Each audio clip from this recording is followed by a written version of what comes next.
আমাদের জাতীয় নাগরিক পার্টি এনসিপির পক্ষ থেকে বাংলাদেশ জনগণের প্রতি শুভকামনা থাকবে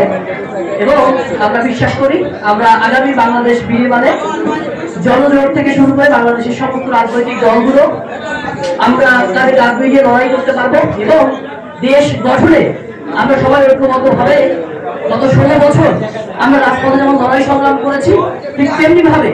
আগামী বাংলাদেশ বিনির্মাণেও আমরা তাদের কাঁধ মিলিয়ে লড়াই করব। আমাদের মধ্যে ভিন্ন পথ থাকবে, ভিন্ন মত থাকবে, আমরা সেই ভিন্ন পথকে এবং ভিন্ন মতকে আমরা স্বাগতম জানাবো। আমরা একে অপরের সমালোচনাকে আমরা সাদরে গ্রহণ করব, আমরা একে অপরের আলোচনা করব, সমালোচনা করব, কিন্তু এই আলোচনা সমালোচনার মানেই আমরা একে অপরের শত্রু নয়। আমরা যেমন একে অপরকে সমালোচনা করব, খারাপ কাজ করলে তার সমালোচনা করব, ভালো কাজ করলে প্রশংসা করব, এটাই হবে আমাদের বন্ধুত্ব, এটাই হবে আমাদের রাজনৈতিক দলগুলো এবং একে অপরের ভূমিকা। কারণ আমরা দেখেছি একটা সমাজে যদি সমালোচনা না থাকে, আত্মসমালোচনা না থাকে, তাহলে কি হতে পারে সেটা গত 16 বছরে আমরা দেখেছি কিভাবে একটা সমাজের মানুষের বাক স্বাধীনতা হরণ করা হয়েছিল, রাজনৈতিক স্বাধীনতা হরণ করা হয়েছিল। সেই জায়গায় দাঁড়িয়ে আমরা প্রত্যাশা করছি আগামী বাংলাদেশে যেই দল, যেই পথ, যেই মতই রাষ্ট্র ক্ষমতায় আসবে না কেন, আমরা সবাই সম্মিলিতভাবে তারা ভালো কাজ করলে তাদের আলোচনা করব, প্রশংসা করব, খারাপ কাজ করলে তাদের সমালোচনা করব। বর্তমান সরকারে যিনি আছেন সবচেয়ে গুরুত্বপূর্ণ একটা ব্যাপার, এই সরকার যখন ভালো কাজ করে আমরা প্রত্যেকটা রাজনৈতিক দল তার প্রশংসা করি, আবার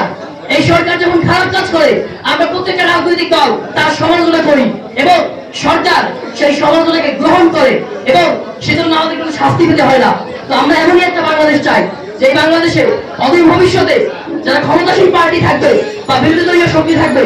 তাদের আলোচনা সমালোচনা করার অধিকার আমাদের থাকবে এবং সেই অধিকার নিশ্চিত করার জন্যই আমাদের এই লড়াই, আমাদের এই সংগ্রাম। সুপ্রিয় উপস্থিতি, আমি সবাইকে গণঅধিকার পরিষদের পক্ষ থেকে আন্তরিক শুভেচ্ছা অভিনন্দন জানাই। আজকে একটা ব্যাপার আমাকে বলতেই হচ্ছে যে এই যে রাজনৈতিক দলগুলো গঠিত হচ্ছে সেই রাজনৈতিক দলের মুখ্য উদ্দেশ্যটা কি এবং রাজনৈতিক দলের আদর্শটা এই মুহূর্তে জানা খুব বেশি প্রয়োজন। কারণ বিগত আমরা ঠিক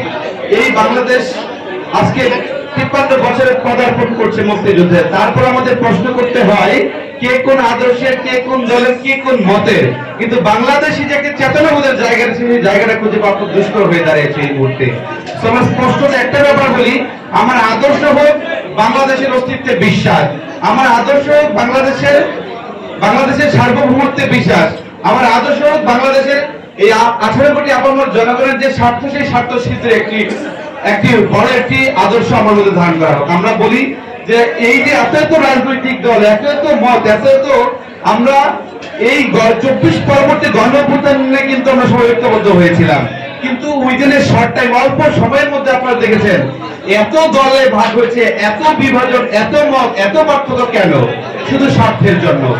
যদি আমাদের আজকে দেশের স্বাধীনতার সার্বভৌমত্বের স্বার্থের ক্ষেত্রে ঐক্যবদ্ধ করতে পারতাম তাহলে এই গণঅভ্যুত্থান পরবর্তী মুহূর্তে এত ভিন্নতা দেখা দিত না। এখন দেখা যায় আমাদের জাতীয় ঐক্য সৃষ্টি করতে হলে অপর দেশে থেকে আমাকে নাড়া দিতে হয়,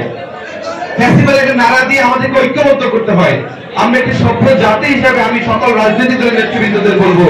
আসুন সুন্দর একটি বাংলাদেশ বিনির্মাণের ক্ষেত্রে আমরা ঐক্যবদ্ধ থাকি এবং বাংলাদেশের যে মুক্তিযুদ্ধের যে মূল চেতনার জায়গাটি রয়েছে সাম্য, মানবিক মর্যাদা, সামাজিক ন্যায় বিচার নিশ্চিত করার মাধ্যমে এবং 24 পরবর্তী